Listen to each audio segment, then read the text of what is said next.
नमस्कार, मैं हूं प्रभाकर मिश्रा। कोर्ट कचहरी और कानून से जुड़ी खबरें बताता हूं। खबर इलाहाबाद हाई कोर्ट के जज जस्टिस शेखर यादव के बारे में।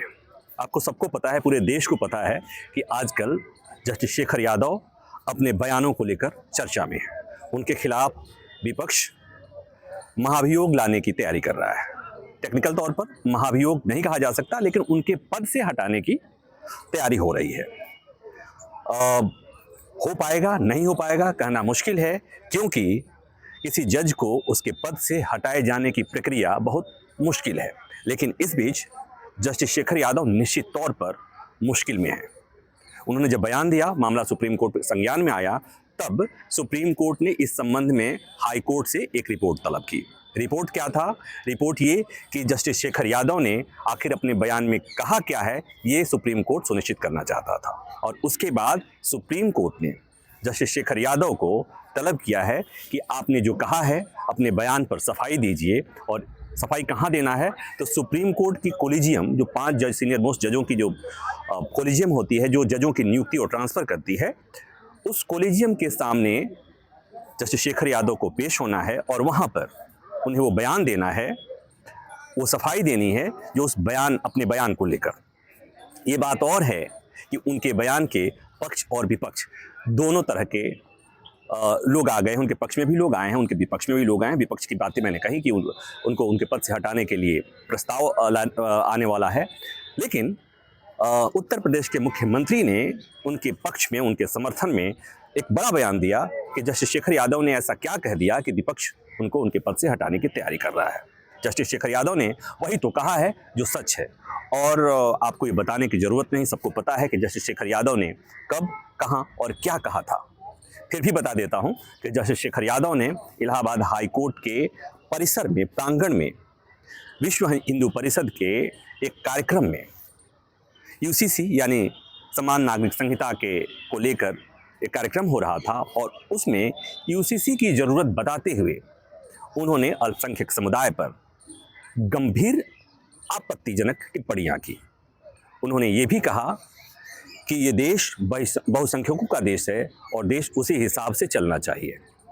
उन्होंने ये भी कहा कि कुछ लोग ऐसे हैं जो देश के लिए खतरनाक हैं, और उन्होंने कठमुल्ले तक शब्द का प्रयोग किया।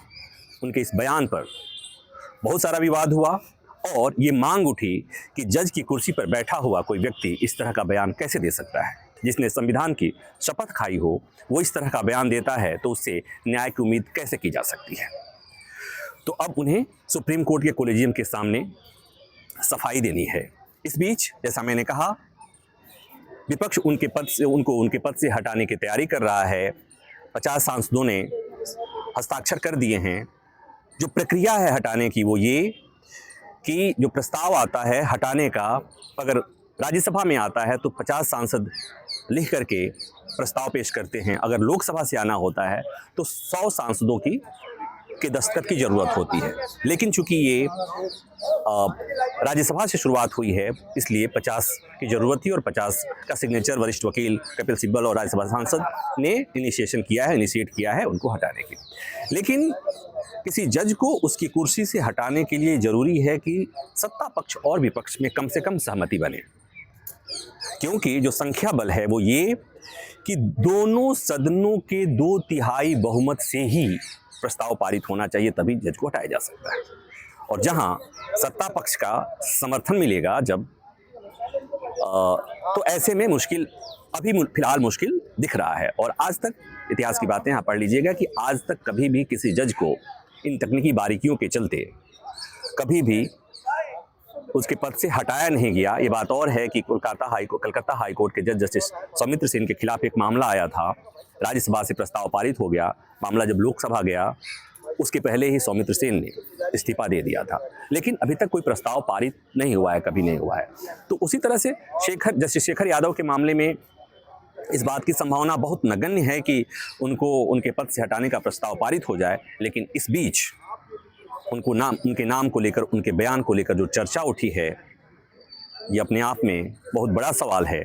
संसद के भीतर संविधान पर चर्चा हो रही है और संसद के बाहर संविधान को लेकर मजाक किया जा रहा है। मजाक उड़ाया जा रहा है, संविधान का शपथ लेने वाले और जिन पर संविधान की सुरक्षा की जिम्मेवारी है, वो संविधान की प्रस्तावना और संविधान की मूल भावना के खिलाफ बयान दे रहे हैं। इस वीडियो में बस इतना ही। उम्मीद है ये जानकारी आपको पसंद आई होगी। धन्यवाद।